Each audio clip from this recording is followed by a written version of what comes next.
ఏడాదిలా 24 ఏకాదశులుంటే అందులో ఆషాఢ శుక్ల ఏకాదశిని మాత్రమే తొలి ఏకాదశి అని అంటారు. ఎన్కటోళ్ళు తొలి ఏకాదశినే సంవత్సరానికి మొదటి రోజుగా భావించేటోళ్ళట. ఈ ఆది సందే విష్ణుమూర్తి యోగ నిద్రలకు పోతాడని కూడా పురాణాలు చెప్తున్నాయి. ఇవాళ ఉపాసం ఉండి రాత్రికి జాగారం చేసి మర్నాడు విష్ణువును పూజించి తీర్థ ప్రసాదాలు తీసుకొని భోజనం చేస్తే జన్మజన్మల పాపాలు పరిహారం అయితే అని భక్తులు నమ్ముతుంటారు. మరి అసొంటి ఈ తొలి ఏకాదశి పండుగను జనాలు ఎక్కడెక్కడ ఎట్లెట్లా జరుపుకున్నారో ఓ పార అట్లా పోయి చూసేద్దాం పాండ్రి.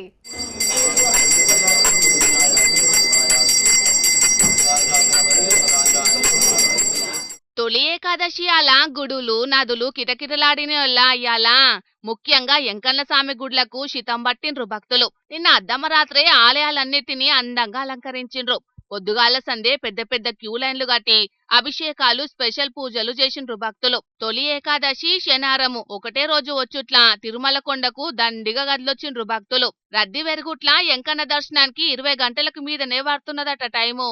ఇగిటు దక్షిణాది అయోధ్యగా పేరుకెక్కిన భద్రాచలానికి కూడా భక్తులు బగ్గొచ్చిండ్రు. పురాగ తెల్లారక మునిపే క్యూ లైన్లు కిక్కిర్చినాయి. నిత్య కళ్యాణ వేడుకలల్లా ఎక్కువ మంది పాల్గొన్నారు భక్తులు. ఆయిటి ఊనిన ఆనలు పడతలేవు కదా, అందుకనే శ్రీరామాత్మక వరుణ యాగం పేరిట భద్రాచలం రాముని సన్నిధిలా యాగం కూడా జరిపించిండ్రు అయ్యగార్లు. ఇగటు మహారాష్ట్రలున్న పండరీపురం క్షేత్రానికి శితం పట్టిండ్రు భక్తులు. చంద్రభాగ నదీ తీరం భక్తులతోటి రద్దీగా మారింది. దేశమంతటా తొలి ఏకాదశి పండుగలను ఘనంగా జరుపుకున్నారు. ఆంధ్ర తెలంగాణ రాష్ట్రాలలోన్న గుడులన్నీ ఇయాల కలకలలాడినాయి.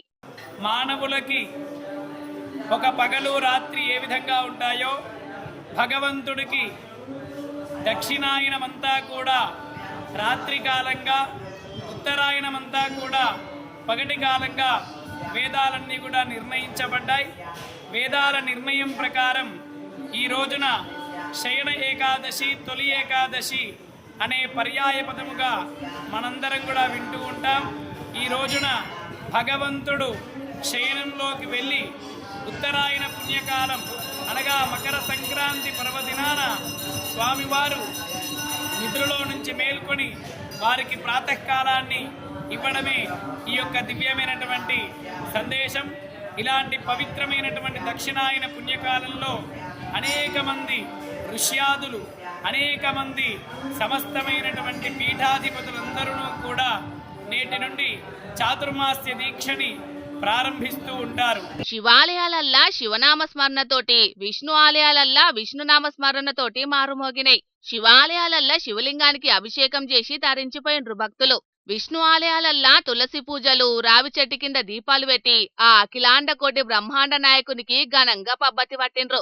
నవనరసింహ క్షేత్రాలల్లో ఒకటైన జగిత్యాల జిల్లా ధర్మపురి శ్రీ లక్ష్మీ నరసింహస్వామి ఆలయంలో సుతాం స్వామివారికి అమ్మవార్లకు స్పెషల్ గా అభిషేకాలు చేసిండ్రు. భక్తులు కూడా బగ్గొచ్చిండ్రులా.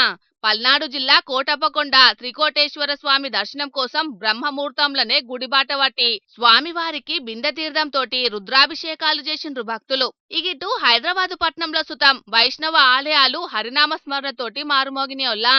ఎంకన్న స్వామి గుడ్లకు, ఇస్కాన్ టెంపుల్స్ కు పోటెత్తిండ్రు భక్తులు. విష్ణు సహస్రనామ స్తోత్రాలు, భక్తి పాటలు, భజనలతోటి విష్ణుదేవునికి భక్తి తీర పబ్బతి పట్టిండ్రు. ఇక తొలి ఏకాదశి పండుగ అంటే పూజలే కాదొల్లా, తెలంగాణలో అంతకు మించి అన్నట్టే ఉంటది. పల్లె పల్లెకు అప్పాల వాసనలు గుమగుమలాడినాయి. ఆషాఢంలో వచ్చే ఏకాదశిని తొలుత పండుగ లెక్క భావించి జోర్దార్గా జరుపుకుంటారు తెలంగాణలో. మరిగా ఈ ఏకాదశి అలా ఆ పరమాత్ముడు దేశ ప్రజలందరినీ సల్లగా చూడాలని మన జోర్దార్ వార్తల తరపున కూడా కోరుకుంటున్నాం.